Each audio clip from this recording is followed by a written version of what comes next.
Hey, everybody. Welcome back to the Business of Wellness podcast. I'm your host, Dave Guttman. I have two guests I've been trying to get on my podcast for a minute now because they are the co-founders of what, in my opinion, is the best fitness studio on the face of the planet. In fact, I'm trying to get one here in Scottsdale, even if I have to open one myself. So Matt Miller and Cody Patrick. So Matt, co-founder and chief brand officer. I think you had a mobile personal training business before that. Yep. And then Cody, co-founder and CEO, and originally from Wyoming of all places. Wyoming of all places. Correct. Yeah. So thanks for coming on, guys. I really appreciate it. Thank you. Thanks for having us. Yeah. So as I mentioned, when I lived in Brickell in Miami, there was a SWEAT440 literally attached to my to our apartment building, and of course, I probably walked by it 100 times. Didn't even know sweat. Okay, it's probably got something to do with the workout, but didn't think too much about it. I tried F45. I tried ISI, both of which. And I used to do CrossFit for a while, pretty seriously. So, and I remember when I would take F45, the part about it that would drive me crazy was they would waste 5 minutes at the beginning of every single class showing you the things that you're supposed to do. And then, 30 minutes later when you actually had to do it, you didn't even remember what they told you. Like, it was just so poorly designed. And then when I took my first SWEAT440 class, I was like, why would anybody on the planet who would take a SWEAT440 class and take an F45 class ever go back to, you'd have to have your head examined. Have you guys ever lost a client to F45? I can't imagine. I mean, I don't know about lost a client, but I'm sure people have their personal preferences. And look, there's obviously competitors in the space, F45, ISI, like you mentioned, Metabolic, a couple other ones, and they all have virtues to their systems that work for them. We have what we have works for us, and we think that it's a pretty cool differentiating factor in the marketplace that is definitely a distinguishing feature, and I'm happy to talk more about that too. Oh, we're going to get into that, but I do want to go to your guys' background just a little bit. Sure. Because again, what I try to do is I think that the roads less traveled have more interesting lessons to learn, and again, the whole purpose of the podcast is to help people on their entrepreneurial journey. You guys already have a nice, successful business, which we'll get into. But like Matt, and Cody, what did your folks do? Why don't we start with you, Matt? Yeah. What did your folks do? What got you into the entrepreneurial realm to begin with? Yeah, and so my dad had his own business. We come from a very small town, Laurinburg, North Carolina, and he was in the water meter, water product space. Actually, my grandfather started the business, and then my dad took over as manager, and my uncle was the sales guy, so it was a two-man crew. Small business, but it was definitely something that I admired that they were able to do and work as a family, and I think that's kind of where I got my itch. I knew I didn't want to do that, and I definitely wanted to, I love my small town. I love going back to it, but I definitely wanted to get out and pursue other options, and I think that's kind of where mine came from, for sure. How about you, Cody? Yeah, and not to one-up Matt, but I think I come from an even smaller town, a little town called Ten Sleep, Wyoming, a population of about 280 people, so it's pretty small. But I was born in a large cattle ranch up in the mountains of Wyoming, and I think that's where I developed a lot of the work ethic and just being well-rounded, because growing up on a ranch, you have to be a plumber, an electrician, animal expert, just a little bit of a jack of all trades, so to speak. And so I think that just growing up and before school, we'd get up and work for a little bit, go to school, go to practice, do sports, come home, work a little bit, go to bed, and then during the summer working. So I was really blessed to grow up around that kind of an environment. Where just your word is your bond. You're hardworking and just do things like that. And so I definitely think that translated really nicely to the business world, where you just roll up your sleeves and figure out how to get stuff done. So two guys. So first of all, how does that even work? Like for sports teams, how do you even have enough people to field a team? Yeah, so you definitely pull from the surrounding communities. Right. So a lot of ranchers and farmers and stuff around. And so I actually graduated with the largest class in Ten Sleep for like the last 50 years. We had 22 people in our class. No way. And, yeah, and we were lucky enough to have 18 boys and 4 girls. And so that was great for the sports team, because we were able to actually go from playing 9-man football to 11-man football. We had a stellar track team and stuff like that. So it was just kind of lucky timing. Not so great for dating, probably. Definitely not. Yeah, we had to, the prom dates had to come from other towns for sure. Yeah. Yeah. Well, so you both come from small towns, really small town. I actually my wife and I spent a little bit of time in Hamilton, Montana, of all places. Not quite 280 people, but pretty darn small. Beautiful, yeah. And after we actually spent a month there because we were thinking, oh, maybe we'll spend, like maybe half the year here and then half the year, like in a place like Miami. And after a month, we're like, nah, it's too small. A little too small, yeah. So you decide you're going to both move from little towns to Miami. That's pretty big. Yeah, pretty big I mean, I think shift. we had stepping stones. Like you went to the college at Wyoming, right? And Yeah. I went to UNC, and so we each got a collegiate experience that was a little bit of a step in the right direction. And Right. Miami was. Yeah, my journey was a little bit interesting. I did the same like Matt. Went and got we've got similar degrees: exercise physiology, biomechanics, health sciences realm. I actually ended up in Miami via the cruise lines. There's a really large company called One Spa World that's based out of Coral Gables, Miami, and they basically service the spa industry for the entire cruise ship world. So they're on the majority of ships. So that was kind of a fun way to get out of Wyoming and explore the world. And thought I'd end up back in Wyoming, but then ended up getting promoted to the head office there in Miami, and been there 21 years now. So Yeah, I saw it because I listened to the podcast you were on with Manning. Yeah. Great guy. Actually, Awesome, I'm going to yeah. be on his podcast in October, I think. oh, he's great. Yeah. Because he was on mine and I'm going to be on his. But yeah. So what about? There had to be some cool takeaways from the cruise line experience that you've taken into the SWEAT440 business. Yeah, 100%. Yeah. So efficiency is probably a word that you'll hear come up a lot when you talk about SWEAT440. But they're a pretty well oiled machine, considering they have multilingual staff from all over the world, running a very complex business that gives multiple services: hair, nails, facial, massage, sauna, injectables, like all the different stuff that you can imagine. And they run it with a pretty lean team across multiple brands, getting stuff in and out of cruise ports. Like you can imagine the complexity of it. And so I really cut my teeth in the business world, learning from the way they operate very efficiently. And I think that was something that Matt and I really tried to leverage early on when we were creating the brand, was to make sure that we develop systems and stuff like that so that there's efficiency not only in the consumer experience but also in the operations side of things. And so you guys both get degrees in exercise physiology, I think it was, Yeah. right? Or similar, Something right? around there, yeah. And you're both in the personal training space. How did you guys originally meet? Gosh, I think we both lived at the Flamingo at the same time, right? I think so. Way Yeah. back when. Yeah. What was it? It was an apartment complex called the okay. Flamingo. It was Yeah. kind of a rite of passage. You had to live there if you moved to Miami Beach Yeah. for at least a year. Yeah. And I think we met in the elevator one day. And that was about it. Yeah. And then his business was more like brick and mortar, personal trainers renting space to use his gym. And my business was much more having people go to people's condo gyms, house gyms, beaches, parks, things like that. So I was more renting time. And every once in a while our paths would cross, and he would, I had a condo gym that I was going to very often, and he would come in and have a client there. And we just always had a mutual respect oftentimes from a distance, like from our clients talking about their personal trainer and coming back and talking about each other and things like that. So around like 2016 or 17, I had a personal training client that needed a gym space. And I reached out to him and asked him if I could train him at his gym, and he said yes. And then we just kind of started being, again, like in each other's orbit a little bit more often, and started talking about possibilities and ideas and stuff. I remember my it's funny, I was 23 and I was thinking about what I wanted to do for a living, and I decided, like, I was doing software development at the time, but I knew it's not what I wanted to do long term. And I think I said I wanted to do one of two things. I either wanted to get my MBA and like be an entrepreneur. My dad had started a company, and so I always thought I maybe wanted to do that, or I was going to get my degree in exercise physiology and open some gyms. There you go. And so what I decided I would do personal training.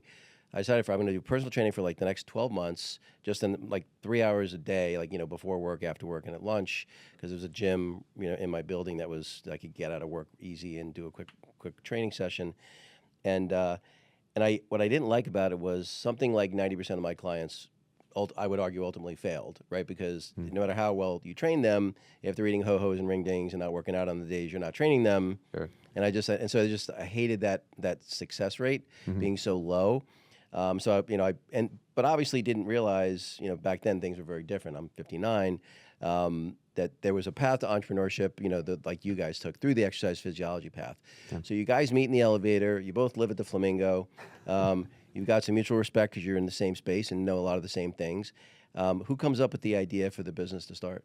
Yeah, I mean, so I mean, I hate taking credit for that because you came up with so many ideas that lent itself to what it became today. I had a very back of the napkin idea, and it was kind of born out of my personal training clients starting to take group fitness classes. And as a personal trainer, you want your clients to only work with you because you want to be the reason for their success. And when they started taking those classes, I was like kind of hurt, right? Like, why would you do that? It's like you're cheating on your hairdresser. Yeah. You want to go to another hairdresser, Come on, right? don't do that. Yeah. And but after the pain wore off, I got curious and started asking questions. And what do you like about it? What don't you like about it? And I was very much in idea mode at the time. I was presenting lots of ideas to like my friends and seeing what they thought about things. And almost every idea I came up with was terrible.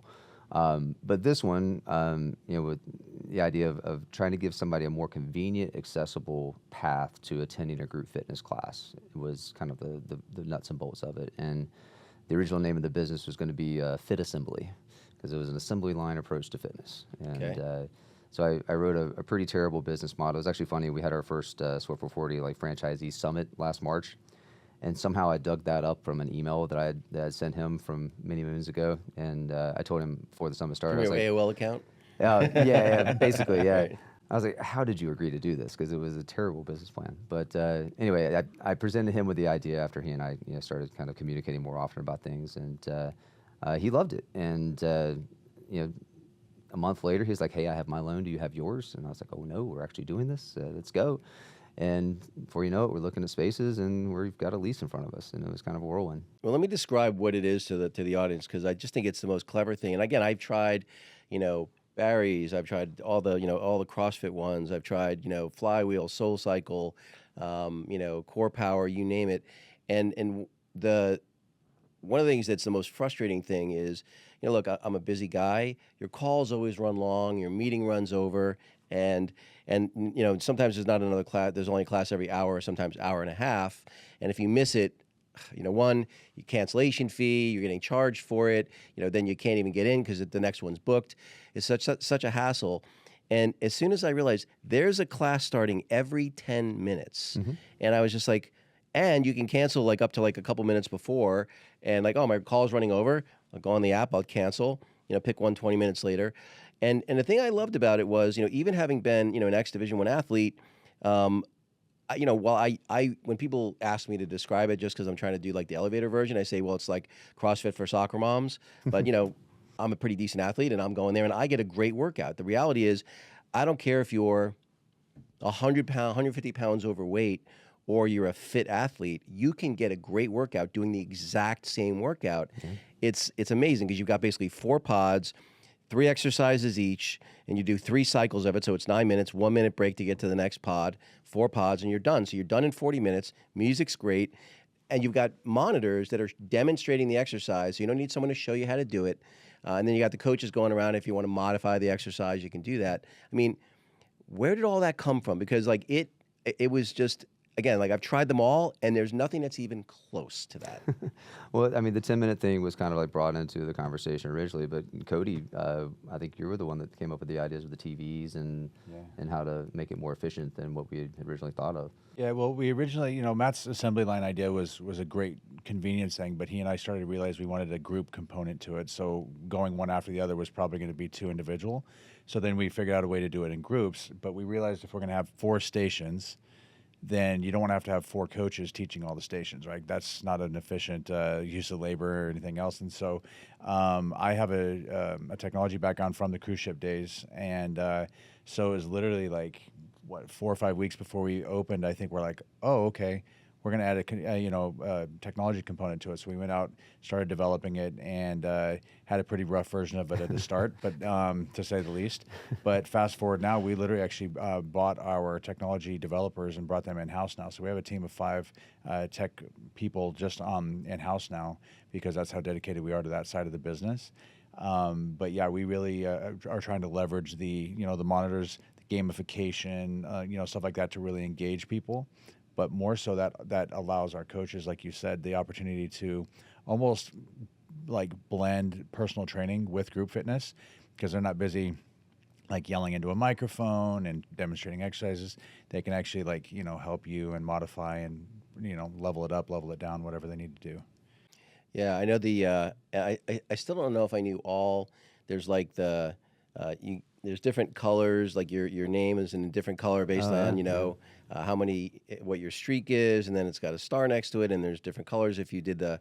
I think it's like 100 classes, 250, and then maybe there's a 440 one. 440, yeah. And then you can go to 750, 1,000, and we're now starting to realize that we need to come up with a 2,000 badge because we have people knocking on the door of that. So they get a gold watch? What do they get? Is there anything? Yeah, we're gonna have to think. Good question. Big, I think it's something big. Yeah. Yeah, it's gonna be.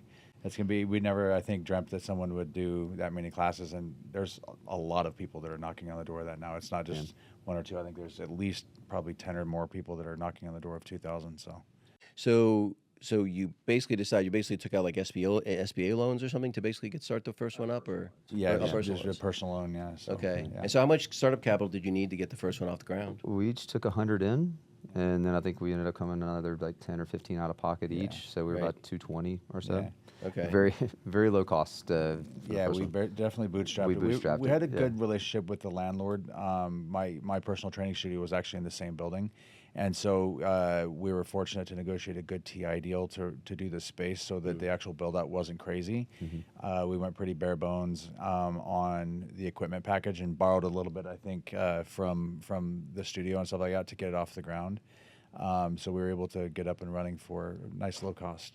Well, one of the things that, because I know from my limited experience with location-oriented businesses, build out is where things usually go south. Almost, it seems like I never heard of someone say, "Oh yeah, we opened on time and right on the budget. We didn't cost us an extra dollar out of pocket. Nothing went wrong. No pipes got burst. Nothing went wrong. I'm gonna guess your first one went smooth as glass." It was slower than, but not out of budget, thankfully. And coming from Wyoming and knowing how to do drywall and maybe some. It didn't hurt. Well, and I'd built I'd moved my personal training studio a few times, so I had a little bit of construction, like management, or whatever experience. So that helped a little, and we got pretty fortunate. The contractor was close with our landlord, and knew the building already. So I think we were pretty fortunate as far as that one just going smoothly. I will say that definitely got a little cocky and thought that it was always going to be that way, and had to take our licks, especially like we tried to expand to New York. That was that's where I probably was humbled a lot, thinking that I knew what I was doing, and trying to manage that project. And Matt trusted me to kind of handle that part of it. And I think that we definitely learned that New York's a whole different ballgame. And that's why now we have a project management team that we work with to do all of our construction, because you need a professional to oversee that stuff. Yeah, just again, from a limited I know about New York City, like the permitting process must be just an absolute nightmare. There were tons of things. You have to pay for expediters and all that crap. And also they give you a price, but that's not the price. That's the starting price, and then every time they actually show up to work, they charge you for showing up for work. It's the weirdest. I don't know. It was bad. Yeah. Well, so you have your first location.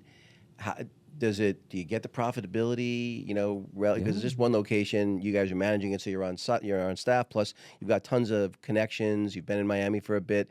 You probably got to be pretty easy to bring clients in. So I would think that would probably be the easiest one to get the profitability. But how did the first one go? Well, I to just take it a step back, we did not know how to start a business like in group fitness, right? We didn't know what we were doing. We literally did the field of dreams. If you build it, they will come type thing. And that's a strong lesson to be learned. We were very fortunate, like you said, to have a lot of connections in the Miami area and be able to galvanize the community. Cody's basically the mayor of Sunset Harbor, nickname, right?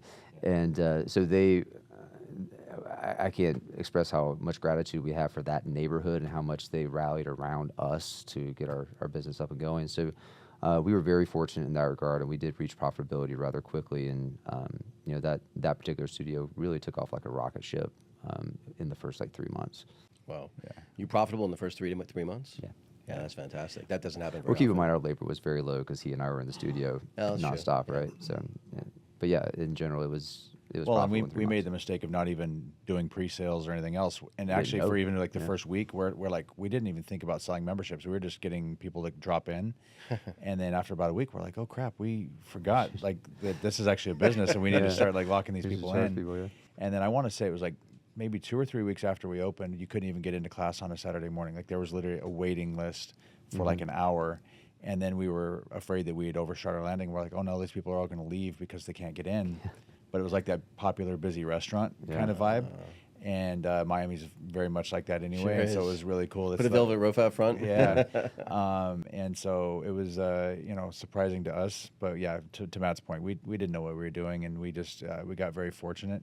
But we realized, you can't do the Field of Dreams approach every time. You need to do pre-sales. You need to do marketing. We had no marketing. We had a PR firm that got us a couple news things. But yeah, it was definitely a little bit of luck involved too. So how long are you running the first location when you're like, okay, and like, did you have aspirations from the beginning that you wanted to open a bunch, or was that something you came to after the first one did well? I think we always run the same page, that we want to build a larger business and take this to another level. But it was definitely affirming after the first few months with your friends and your people that you have admired, that maybe even your clients from personal training, that walk up to you and say, hey, this is really cool. How can I be involved, right? So we immediately started having conversations with a lot of different friends and family type investors that were wanting to talk to us about next steps, and so that's kind of what got us in the brain pathway of going that way. So neither of you really have any, other than running your own, personal training businesses, didn't really have any experience, raising capital or, doing scaling a business, certainly into the franchise model on top of that.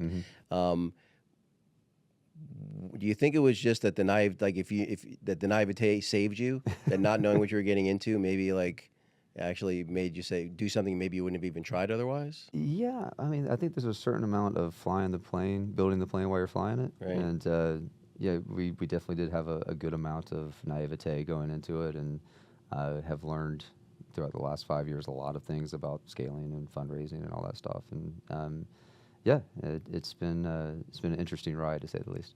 Did you guys put a plan in place? Okay, so you have people that are interested in putting in some capital. So hey, we've got some interest. Usually it doesn't work that way. Usually you have to go find the investors. They don't always find you. So you have that high class problem. Did you put a kind of more detailed, sort of business plan, financial model, how much capital we need, how many locations we're going to open, where we're going to open?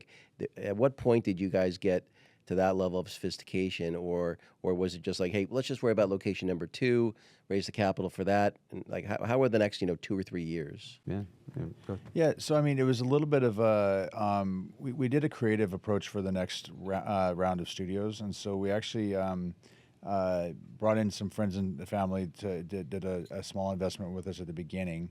And then from there, we actually went out and did a private placement memorandum to raise a little bit of money to open another 5 studios, but without giving up any corporate equity, right? So essentially, our parent company would own the bulk of it, and then they would just have a small investment in it. So it's almost like a reverse franchise that we kind of ideated there, and it was on the right path, and then that kind of led us right into the pandemic. And so we kind of unwound that and flipped those into being franchise. But during that same exact time, Matt and I were taking 2, 3, 4 meetings a week with people wanting to be franchisees of the business. So we took that as a sign that that's where we needed to go. And we were very fortunate that the early stage friends and family that came in have good business operating experience. And so they've been not only good investors, but good advisors, and they've ridden sidecar with us a lot to help us navigate some of these things, particularly the pandemic, and so we got into all that. And then once we actually went into franchising, we used a bulk of that initial investment from them to essentially go to franchise school, and we hired an advisory firm to come in and stand up the franchise organization alongside us so that we would know what we were doing. I think Matt and I are both fortunate that we are happy to admit what we don't know, and so we're always happy to learn and try and grow as fast as we can with these things. And it was amazing having that consultancy firm come in and teach us what it's like to be a franchisor, not so much just telling you what to do, but more importantly, what not to do. And so that was the nice kind of path that we were able to fortunately navigate. So how many locations did you have open when the pandemic hit? 4 open, yeah. 4 open and two under construction at that time. So we had 6 standing leases. So we became real estate attorneys pretty much overnight once we had to close everything down too. So that was interesting. Yeah, so let's talk a little bit about that. I mean, talk about hitting a speed bump. I always say, my experience in business is it's usually not the mistake or the externality that you can't control that that train wrecks the business. It's the under or overreaction to that externality. So you guys had about as big of an externality as you could have, right? The world shuts down. Thank God you were in Florida. Or were all the locations in Florida at that point? One in New York. Yeah, one in New York that was open and one under construction. Okay. So the one in New York, I'm guessing, was probably closed for a lot longer then, because at least the ones in Florida, things weren't shut down for that long, right? No, but there were still a lot of like mask restrictions in place and stuff. Right, So, being a class where you're going to sweat and breathe heavy a lot, asking somebody to do that in a mask is That's tough. pretty tough. And I think we tried to reopen that summer in 2020, and we made it for about 6 weeks or so, and realized that it just wasn't the right time, and so we closed back down. Yeah, we opened in January 2021. Is when we officially opened back up. We just decided it was better to, because also then negotiating with the landlords was tough because you're open, so they're like, well, but you should be paying rent. But like, yeah, we're open, but we're only at a quarter of our percentage even being allowed, and those classes aren't even full, and so it was better to be closed and then negotiate than, So basically, you renegotiated the terms for all of your leases, or? Yeah, it was a little bit of a mixed bag. We took a couple of those locations and basically sold them off as franchise units, and then those franchisees renegotiated the terms with those landlords, and we basically said, listen, either you're going to get stuck with a company that can't survive and we're going to have to like bankrupt or do something like that, or we're going to give you a franchisee, a tenant essentially, to sign a new lease with you under better terms. And I think that it was good timing. The landlords understood that it was in everyone's best interest. We really were open, honest, communicated with people, and we kind of leveraged the situation to make it as beneficial for everyone. And that approach worked well with basically 3 out of the 4 that we spun off to be franchise units, and then our 2 corporate units. We did a little bit of a move. We actually moved into my personal training studio with SWEAT440, Right. which was, and then I moved my personal training studio to another place. And what else? Brickell was. I think we had to pay a little bit of that Yeah. rent. That was not as easy of a one. But we got through it with them. That one actually, we had to do some legal work on that one. But it wasn't so bad. It was kind of a mixed bag, though. Depended on the landlord and their willingness to be reasonable. And was there any point at which because of the pandemic, it looked like you might not make it, or it sounds like maybe not? Well, I mean, we were fortunate. We had some cash reserves that we were able to more or less hibernate and Right. try to make some good decisions at the top to sustain our longevity with that cash reserve. Yeah. And I think that just kind of goes back to being small enough that we could insulate. Yeah. Yeah, to Matt's point, we were very fortunate. Because we had just started selling franchise units, and we had a bunch of franchisees that hadn't quite signed leases yet. And so none of them were exposed, in a bad way. So we were able to say, hey guys, hunker down, don't do anything, forget about the agreements, we'll figure this out later. And then we had a little bit of exposure with the open studios and the ones under construction, but it was small enough that with that navigation we spoke about, we were able to weather the storm. Was the construction even able to continue while the pandemic was going on, or? No, it just shut down and sat there. But the rent commencement, that didn't shut down apparently. Especially the one in New York was our financial district location was by far the most litigious and just unreasonable of the group. And New York Laura being litigious, shocker. Yeah, weird, right? Weird, yeah. Yeah. No, they're a big billionaire owned group, so they just we were a number, and I get it, it's business, but it was we kind of hoped that everyone would be a little bit more reasonable, but Yeah. Well, so at what point did you raise capital for the first 5 locations, you weather the storm for the pandemic, come out the other side. Now, at what point do you like, okay, now we're going to go? Because I think you guys have 21 locations? We're Or 25 right now. 25 Yeah. and 102 in development. 102. And 102 in development. Wow. Yep. Yeah. Okay. So now did you bring in have you had an A round, a B round? How much capital have you guys raised? Yeah, so what we did was that original Friends and Family group, and then right before the pandemic, we actually raised a little bit to really expand as a franchise organization. So that was the only other raise that we actually did, was going right into the pandemic. And, fortunately, our corporate studios cash flow really well for us, so that can fund the business solely. And then we're actually at royalty sufficiency on the franchise side as well, which is a big milestone for franchise businesses if you're familiar with that. What's that term? I'm not familiar with that term. Yeah, so basically that's when you make enough money off of the royalties coming in from the open franchise units to sustain the franchise business in and of itself. Oh, wow. And that's always a moving target because the more franchisees you have, the more you need to hire, so the more expenses. And so, and even with us, I mean, it ebbs and flows a little bit. Like if we make a big new hire, then we could fall out of royalty sufficiency. But because efficiency is such a big part of our business, and learning to run our teams well and using technology and all the things, we've actually been able to achieve that. So. So we don't have a need for capital unless it's going to be strategic. So got it. Yeah. And why did you guys decide to go with the franchise model versus doing corporate owned locations, just because of the capital intensity of it?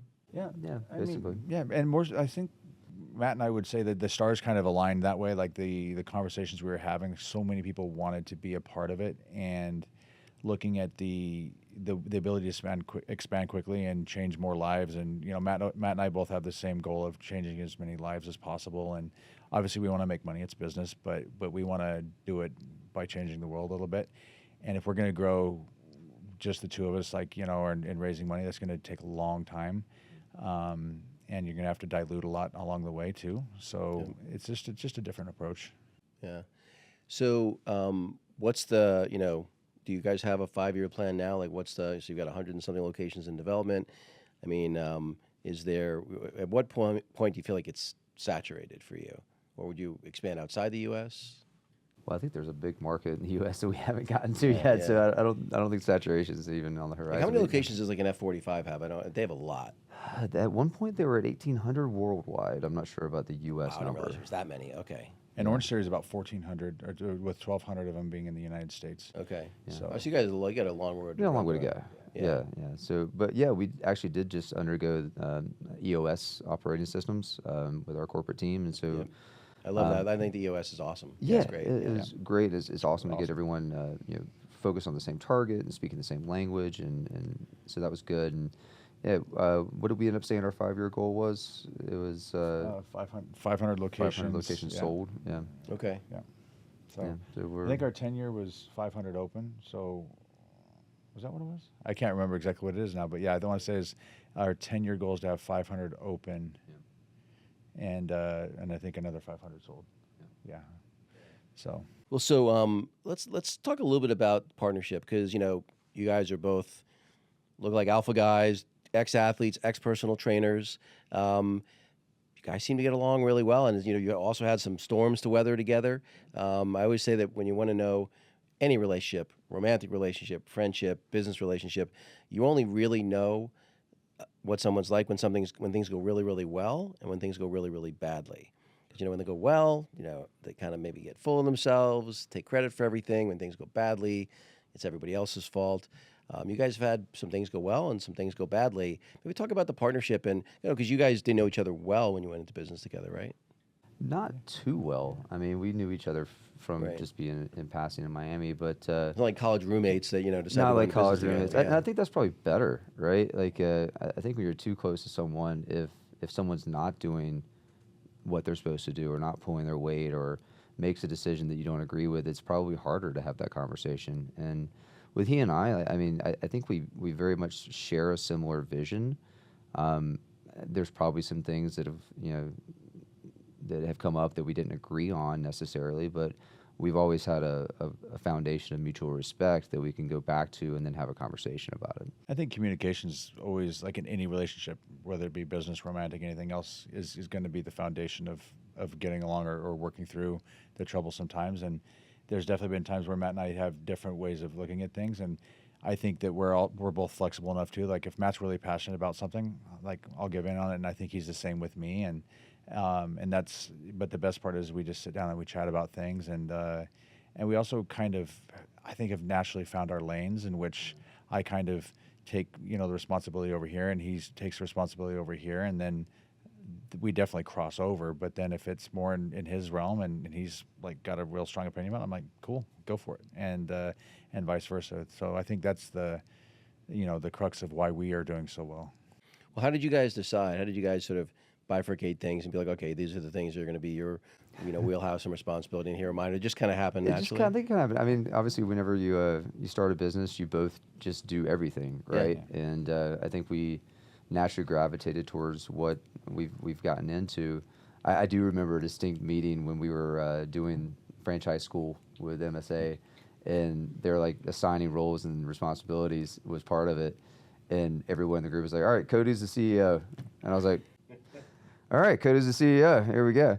And he's stepped up. I mean, when we talked earlier about being naive in the business and not knowing what's going on, I can really honestly say that Cody has put in the work to become an effective CEO. He has read the books. He has done the job tremendously, and I think that's how you earn a good amount of mutual respect from each other. Is just seeing the amount of work that he's put into becoming the leader that he is today is just really impressive. Well, thanks for that. And to Matt's point, like it was that I remember that day too. We're sitting at Bay Club. I still remember it, and I was like, older. yeah. And I think my ego enjoyed that. But if looking back and realizing just how naive I was and how far I had to go to try and even be, worthy of what we've got now, I probably should have said, no, there's no way.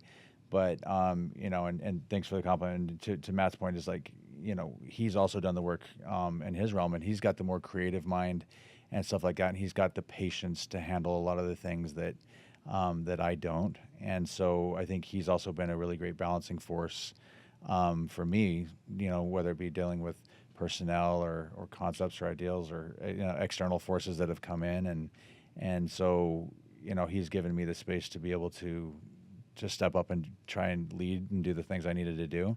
And so I think alongside communication, I think balance is the other big thing, and to have someone that balances me out in a way, especially during the tough times, it's always been a key part. So, what would you say are maybe the 3 or 4 things you really had to kind of come up the curve on to be able to effectively fill the CEO shoes well? Yeah. That, the things the skills you had to add to your skill set. Yeah. So, I mean, one thing that jumps out at me in the EOS that Matt mentioned is helped a tremendous amount with this is like, I feel like I've always been a good leader just in like sports or in life, or like, just leading by example and putting in the work and getting up early and just always leading by example. But I'm a terrible manager because I'm always like, oh, just do what I did, right? So you just assume like if everyone on your team is just going to see what you're doing and then follow suit. And so then I was an ineffective communicator when it came to trying to be a good manager of the team and stuff like that. So that skill set is something that I've had to work on very, very hard, and not making assumptions that just because I think that they know what I mean, I have to make sure, right? And so reiterate it. And so now we, with the EOS things, we have L10 meetings and we have to-dos and specific assignments, and there's no ambiguity around what we came out of it. So that one for sure. Then just my business IQ had to improve a lot. I think that, I've always been a big fan of building systems and stuff like that. I'm a very organized, very clean person, stuff like that. But it's easy to do that in your own life. It's a little bit harder when you're not in control of every, aspect of it. So I had to kind of learn like how other people have done it. And so to Matt's point, I like to read a lot of books, listen to podcasts, YouTube videos, all this stuff to try and learn, and then just kind of say, okay, well, how can we take that and apply it to what we're doing? And so those are the 2 that would jump out at me probably the most, but there's hundreds of little things that have, Sure. And then just maturing as a human being too. Had to work on my patience and my ability to let things, not jump at every idea. I think Matt and I are both, squirrel chasers, right? We're like, oh, that's a great idea. Let's go down that path. And I think Matt matured faster at that than I did. He started like pulling my reins a little bit and saying, all right, let's not get out over our skis. And then I know there's been times lately where I've gotten better, so Matt will have an idea, but like, that's not the right idea or right time for that. And so it's really good. Again, it's that balance. And, we do a good job of like encouraging each other when we need it, but also more importantly, probably is not letting the other one get distracted. Yeah, I think ego is interesting. It's saying it's you say your ego felt good when they pick you as CEO, but I find that you know ego is maybe the single biggest downfall of most early stage entrepreneurs, because again sometimes it's like when things go well, you don't know if it's because you were lucky or because you were good, right? And even if you're brilliant, you're going to be wrong something like 20 or 30% of the time, and that's if you're brilliant, which most of us aren't. And how do you know this isn't that part of that 20 or 30%? And that's like when you're surrounded by people, which oftentimes you are, you guys have each other, which is great. But when you're surrounded by people that report up through you, they're not necessarily going to tell you what you don't want to hear, right? And so how do you keep and maybe it is because you have the two of each other, you have the two of you, how do you keep your ego, in check, if you will? I mean, we have surrounded. I think Cody alluded to earlier that our early round investors were very business savvy and brought a lot of acumen to the table that and early on we lacked, and we're able to kind of help navigate us that way.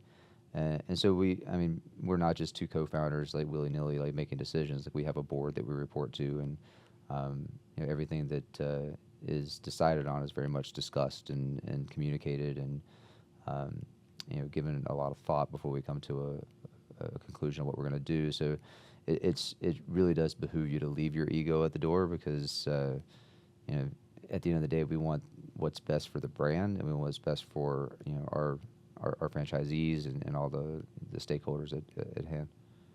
I think to Matt's point, like when the business stopped being about us, Right. that made it a lot easier, right? Once we knew that our friends believed in us and they invested and they wanted to be a part of this, it became not about what's just best for us. It's what's I don't want to screw up and lose their money, right? And then now that we have franchisees, that's a whole nother level of responsibility, right? You've seen what some other brands have unfortunately done to the franchise world, and it's I don't think they necessarily meant bad, but I think maybe sometimes ego and stuff like that makes people go too big too fast, and so it's been important for Matt and I to be ethical and really make sure that we're not just thinking about ourselves. And so once that comes into play, the ego, it's a lot easier to check your ego.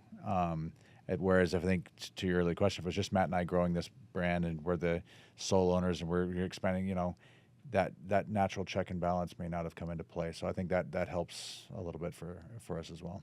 One of the biggest mistakes I see, and it sounds like you guys, and I'm curious when you did this, but the three things that always amazes me is that people, I always tell people that even if they can self-fund a business, a startup, that they shouldn't, that they should bring in at least one investor and have that, and they need to have a board of directors. They need to have a board of directors.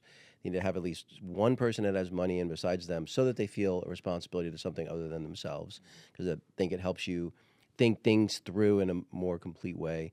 You have to have a board of directors and you have to have quarterly board meetings and you have to have a budget. Like, it's amazing to me. I mean, I remember I got hired when I was in Miami to be CEO of this prop trading firm. There are 8 figures in revenue with no budget. I'm like, how do you run an 8-figure business without it? That's insane to me. And yet it's way more common than you would think. At what point did you guys put in a formal budgeting process, a formal board of directors, board meetings? At what point did you guys institute that, and how did that maybe change, how the business operated? Formally, right around the time that that first group came in. Yeah, the first group came in. It's more structured now than it was probably at that time. But yeah, we started having board meetings pretty much straight away. Mm-hmm. And one of the early, one of the investors, actually super nice guy, and he's dedicated a lot of his time to helping us out. But he's become our de facto CFO, and just kind of helped us with modeling and putting some structure around the finances of the business. And so. It's a little bit of luck there as well. I think that I like to believe that good people have good things come to them. So I think that because we were doing good with our community and stuff like that, we attracted our friends that were the right people for that. We didn't just take on money, right? We brought in strategic money without even realizing it at the time. Yeah. And again, it's always stunning to me that. Because I think if you do it right, and it sounds like you maybe have a really good CFO type person, it's a crystal ball if you're doing it properly. especially when you have a history with locations. You know how long it takes to ramp. Like I know when I went through the process with Aaron, I'm still going through the process with Aaron. Really got into the weeds about here's how things ramp, and here's how it's worked at these other places. Maybe talk a little bit about how you decide that you're going to let someone even have a franchise, because it doesn't do you any good if someone fails, right? So, what's the process, and what have you learned maybe from some early mistakes about, okay, those are red flags. If I see any of those, it's not going to work. And here are the 2 or 3 qualities that I look for that they just have to have. Yeah, I mean, well, we certainly, I don't want to call them mistakes, but learning opportunities. We didn't really have a process for franchise selection or sales at the very beginning. Like most things, Cody was kind of, doing the vetting and all that stuff. And I think bringing on a franchise sales organization to actually have a process in place, with Rep'em, was a solid choice and a good decision for us to be able to see it done the right way. It was super helpful as far as like things we're looking for in franchisees. We're only doing multi-unit growth right now, so we want somebody that's an experienced operator, not necessarily in the fitness industry, but somebody that understands business, understands team building, and is able to scale.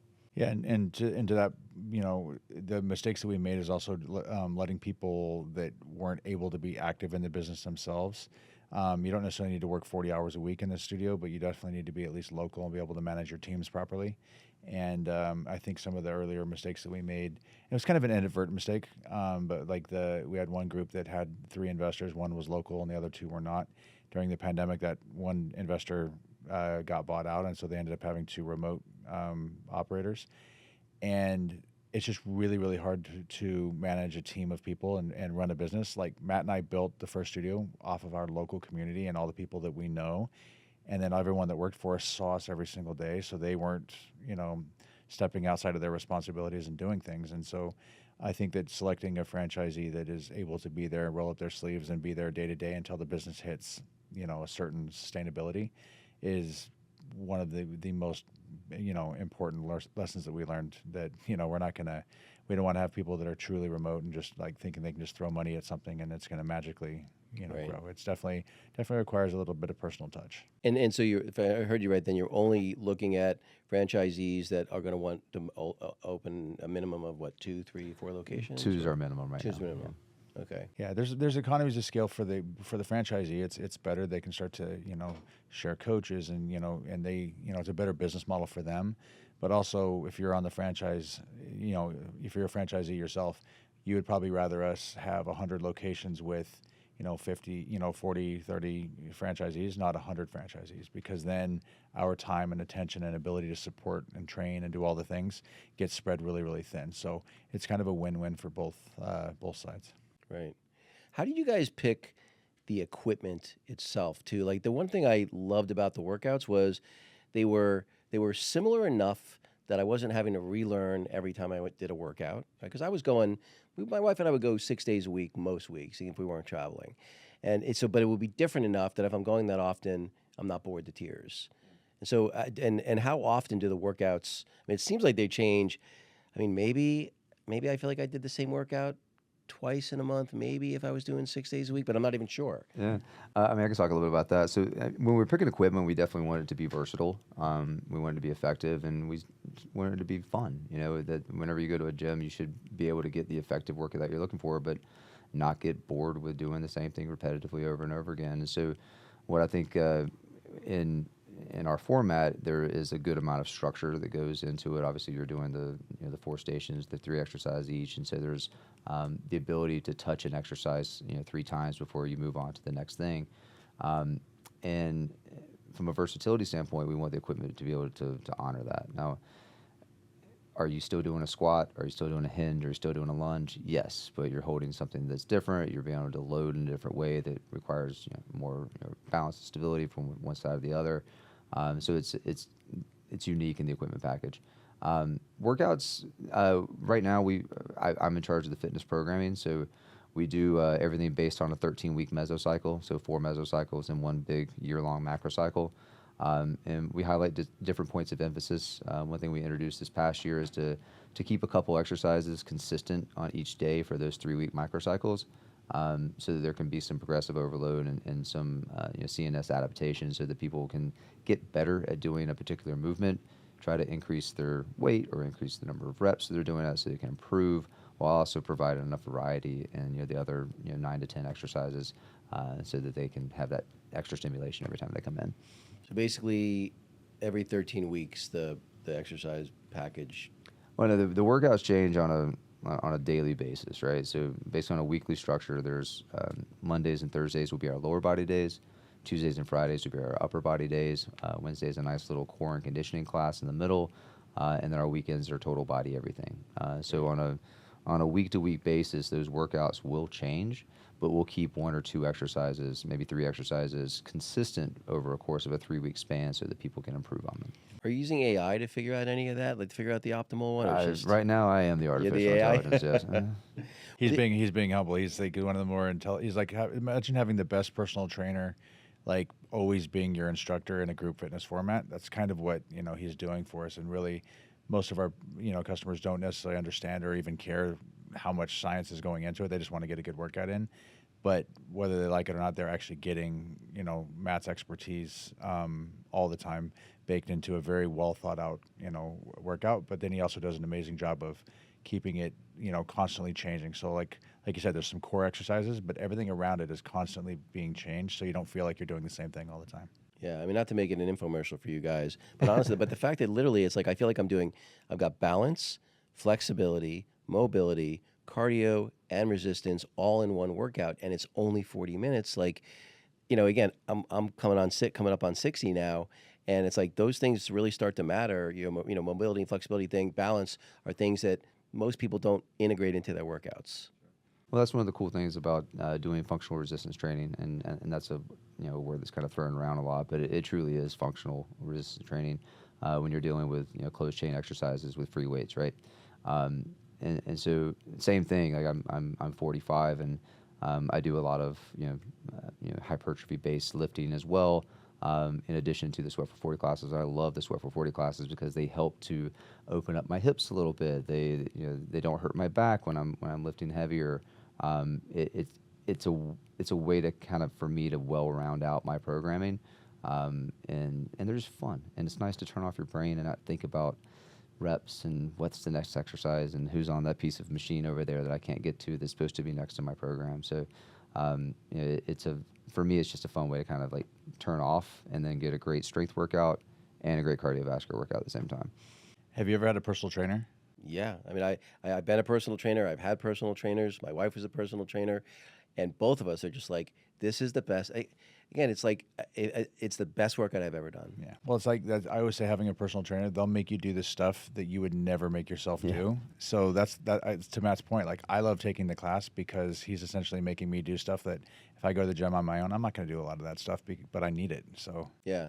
Exactly. It's the stuff that if I'm just doing a workout on my own, I'm definitely not doing that stuff. And unless you have, look at personal trainers, they're not going to spend, hours planning out your workout. They're just not. If they've got a lot of clients, they're not going to be able to do that. But it's like it does feel very scientific to me. So honestly, really great kudos to you, because it's like you guys really built something special. Maybe talk a little bit about how you guys built the culture at SWEAT440. You're doing the EOS stuff now. How big is your executive team? Our team is what, 7 employees? Yeah, 7 at the core, and then the marketing team has like about 6 people under them. The tech team has 5. We have a customer service team that's a remote team that's technically they're a third-party vendor, but they're kind of part of the core team. So the entire ecosystem's 25, 30 people, but the core team's about 7 people. Yeah. How do you build a culture there? Yeah, I mean, culture really starts from the top down.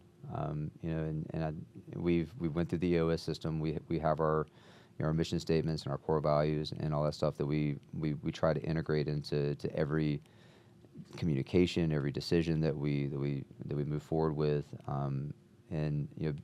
Most of us are remote employees. Our office is in Miami, and that certainly presents a challenge to be able to do that. But having those regular team meetings, having those check-ins, and having that open communication platform allows you to get that buy-in of those core values. And I think as long as you're living them and breathing them from the top down, it permeates the entire not only from our corporate team, but also down to our franchisees too. And also you got to hire well, right? Sure. We've been very blessed with some people that have bought in fully. There's been a few people that have come through that have come and gone, just kind of on their own and naturally, but the cream really rises to the top. And we've been very fortunate to surround ourselves with some very dedicated people that live and breathe it. And I think that to Matt's point, he and I, this is our life. We love it like through and through. And so I think that resonates with them as well. And they like to see that we're not just a couple of guys that are, telling people what to do without actually living and breathing it, but then they live and breathe it, and and then it's a very fun business, right? We're changing people's lives. So I think it's easy to buy into and to be be passionate about. Does your executive leadership team have equity in the business, or is it just the two of you? Well, so partially, yeah. So there's a little bit of an employee equity pool. And some of them are participating in that, some of them not. It depends on when they've come in and what they're doing. It is something that we are constantly kind of mulling over a better way to try and implement that, because I do think it's a really fun way to inspire and motivate people. So yeah, it's not something that we've ironed out fully, but it is something that we've made an allowance for it. So Sure. Yeah. And I always say, if you want people to act like owners, make them owners. Yeah. And I remember when I was at this crypto company trying to get the executive team, because I had equity, but most of the folks didn't. And I'm like, even if you just set aside, because the company was valued at $1 billion, I'm like, even if you just set aside 5% of the equity, 0.1% is $1 million. You know what I'm saying? And so you don't have to set aside that much. There's no way that's not going to increase the value by more than 5%. You're going to actually be better off, not worse off, by setting aside even a little bit of the equity. Yeah, So that's a good point. interesting. So what's on the roadmap? Are you guys, obviously you both look like you're very fit guys. Not that would surprise me, but are you into the longevity, stuff? And is any of that going to work its way into the SWEAT440 ecosystem at some point? Possibly. Cody, you're more into longevity than I am. Yeah. I mean, yeah. So we're both scientists at heart too. So I think we love to constantly try and expand our minds and look to always keep the business current. We're fitness focused, so we want to be very careful not to go completely off the rails and lose our focus on our core product. So that's number one, and we've been heavily advised to listen, keep your eye on the ball, but you also can't ignore what's going on around us and stuff like that. So I'm personally a big fan of it. I cold plunge, I sauna, I do the red light therapies, I'll do all those things. A little bit of that comes from my background with One Spa World, being in the massage and kind of understanding the whole ecosystem there. We are experimenting a little bit with cold plunging in 2 of our studios right now. Really? Yeah, our South Beach location and our Nashville location. We're trying a couple of our newer studios that are opening up are going to have sauna cold plunge. It's a little bit of a tricky thing because they just have extra real estate, so extra square footage that we can use that for. So we really want to prove it out before, being a franchisor, we have to be very careful, right? I don't want to start telling everyone listen, you need an extra 400 square feet, 500 square feet that you're paying rent for, until we know that side of the business is going to really coexist nicely with our core product. Because to your point, you want to come to SWEAT440, you want to get in, you want to get out. Are you really looking to stay longer in cold plunge and sauna? Maybe. We don't know yet, right? So we really want to test everything, put it through the incubator, make sure that it comes out the other side, fully baked, and it's a good beneficial thing and not a distraction. So you have a couple locations that are sort of like your testing, testing grounds, if you will, and you see if it works, and then if it works, then you might. Exactly, yeah. That makes sense. sense. And this is the nice thing about being a franchisor. The old story about McDonald's didn't, one of their franchisees discovered the Big Mac 20 years after they became a franchise business, and that's their best seller, right? So we've always said that there could be a Big Mac out there for us. Not to compare McDonald's to fitness by any means, but we're very open-minded to exploring things, and especially when they are truly synergistic. Thank you. Yeah, I was looking for the word. And so Matt and I have a lot of talks around this stuff, and we're both open-minded to it. But we also, again, we don't want to go chasing every shiny object and then blow up the core product, which is Right. the convenient fitness. So Because again, maybe it's just maybe there's something that's not obvious to me, but the part of that would make the cold plunge and sauna seem like would make it hard to work is you have people, you got 9 people finishing, every 10 minutes, and so now if you have more than two than that want to one. do something, you've got a bottleneck, right? Yeah. Yeah. And that's something. There's one of our major competitors in the market released. They have a side of their business now that is for sauna cold plunge, and I think there were similar sentiments. As you got 25 people finishing a class at the same time, who's going to use it? One, Right. 2 people, maybe. So, yeah, I mean, there's that to it too. And to Cody's point, we always want to just prove it out and see if there's actual benefit there. Is there revenue that's being made by that extra 500 square feet? Or is it a nice add-on that you're using to sell memberships? Because if it's the latter, you don't need Sure. it, right? right. And I was thinking more like, because again, people are coming to you. Like I was a raving fan, and the only reason I was ever going to not work out with you guys is if I moved. And then I moved, and there's not one in Scottsdale yet. Yet. But was thinking, supplementation or peptides, or that would be a natural connection because people are already trusting you to come to you for their health and Yeah. wellness. And those are definitely conversations that we have had internally and even with a couple of like external parties. And yeah, there is a whole like biohacking portion to fitness that people are craving. So it's definitely something that's on the horizon for us to think about. But to Cody's point, we don't want to do anything that we haven't tested and proven, and B, we want to make sure that it's something that is in alignment with our brand, our values, and doesn't take away from what our core product is. Yeah, one of the things that did strike me, because I think the location in Brickell that my wife and I went to, they had something. I think they had a partnership with an IV company where you got a small discount, and there were a couple of others. But I felt there was an opportunity there, like so maybe you find like a Restore or something like that, and you do a partnership where, so you can get like a co-membership or something like that, Sure. where where they're doing both fitness and recovery. Although on the cold plunge, I'm curious because I thought the latest research I've been doing, because I have a cold plunge at home, and I've started doing it before I work out, not after, because what I've been reading is that it stops the hypertrophy because it's stops inflammation, but you kind of want the hypertrophy inflammation, right? Is that do I have that right? That jives. Yeah, Yeah. that's correct. A lot of the suggestions that I've seen, and Cody probably could speak way more eloquently on this because he's really into it, is to either do it before or on a day that you're not working out with strength training. Cardiovascular training is a whole different thing. Like you want that recovery immediately, like after playing basketball for 2 hours or something like that, right? Or after running a 5K or whatever it is. Right. But Cody, you probably have way No, more. no, concern on you that. nailed it. Like, yeah, the inflammatory response is critical for the hypertrophy part of exercise, right? The idea of exercise is to, slightly damage the muscles so that they heal and grow back stronger and bigger and all that stuff, right? So if you interrupt that process, it's obviously not going to, be as effective. So if growth or muscle gain is your goal, then definitely not. So doing it before is almost a performance enhancer. It's really interesting. I'm a big runner. So a lot of times I'll go and cold plunge and then go out for a run. And I always say I basically get the first mile for free because I'm so cold that I don't break out into a sweat. And I don't, my body doesn't know that it's hot, and especially in Miami when it's hot. So I basically, cheat a little bit and get that first mile for free. And then it's not until mile 2 that you actually start breaking a sweat and realizing that, okay, I'm working here. Same thing with a HIIT class or something like that. You can come in and, probably push yourself 10, 15, 20% harder, just because your body doesn't realize that it's, and you're still warming up and stuff like that. So it's really kind of an interesting little way to work a little bit harder on those exercises. But definitely, I recommend if you're going to do it for strength or whatever, you want to wait at least 3-4 hours after exercise, or possibly even the next day is even better.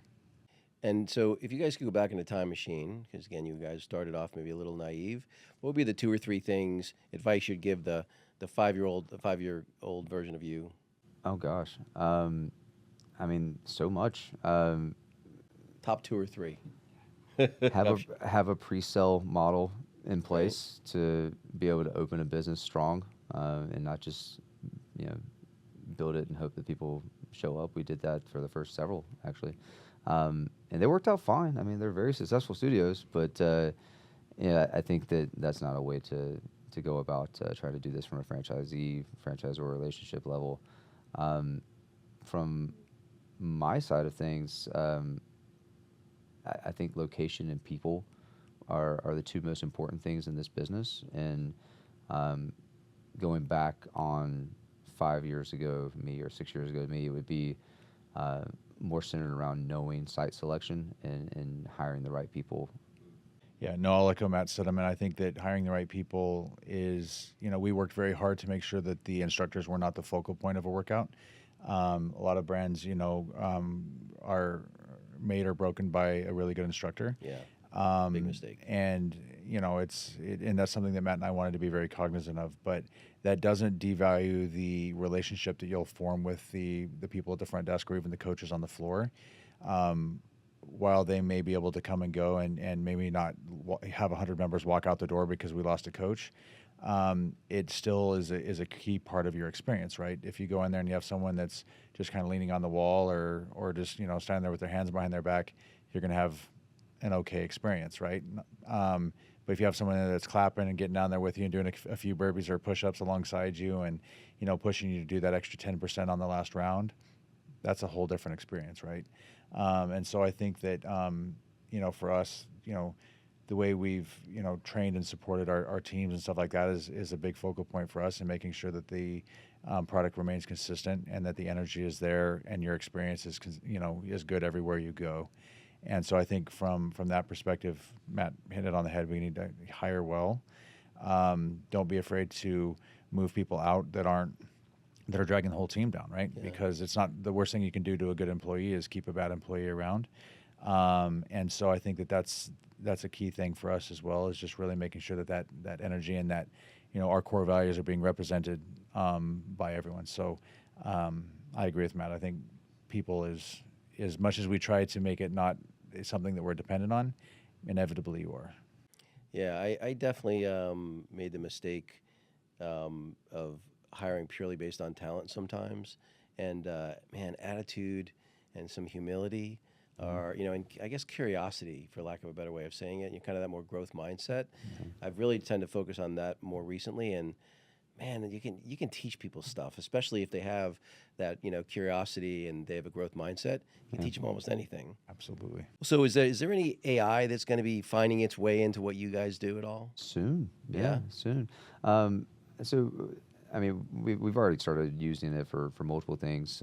Some marketing, obviously day-to-day operations, communications, things like that. But from a customer service standpoint, we're very soon to launch a pilot with a company that is going to be doing customer outreach and customer support via chatbot, voice, SMS, Email. Thank you. I knew there's 4.